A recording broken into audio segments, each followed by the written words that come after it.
Moi je suis Jacques et je suis le président de la conférence de Saint-Étienne-du-Mont. Donc, la première conférence historique a été fondée par Frédéric Ozanam il y a un peu plus de 190 ans.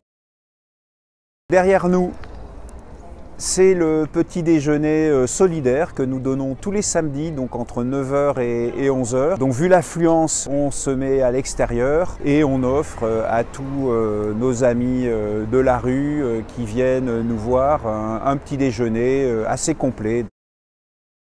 C'est des gens, beaucoup de gens du quartier, mais d'un peu tout Paris. Et on est, selon les samedis, entre 40, 50, voire 70, 80. C'est pas uniquement servir, c'est aussi passer du temps à discuter avec chacune des personnes qu'on accueille ici pour prendre de ces nouvelles, parce qu'on finit par les connaître et donc passer du temps, les écouter, voilà. Donc c'est ça aussi notre mission, c'est vraiment d'être avec eux et de partager avec eux. Ils nous font part de leurs difficultés du quotidien, mais aussi de leur joie du quotidien.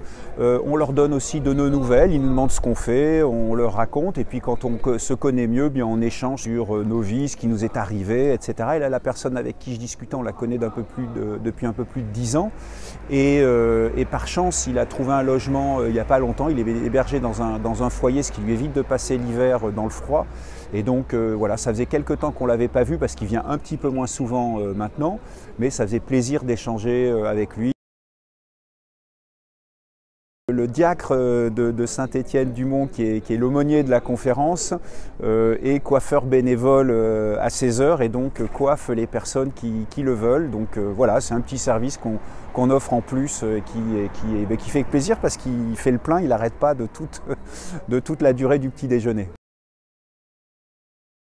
C'est d'essayer, de voir, d'essayer et puis de voir finalement que les personnes de la rue qu'on ignore, quand on passe devant elles comme ça dans la rue, dans le métro, on n'ose pas trop les regarder. Et en fait, quand on se rend compte qu'elles sont absolument comme nous, qu'elles ont les mêmes joies, les mêmes peines, les mêmes soucis, qu'on peut le partager avec eux, rien qu'en discutant, on peut les aider.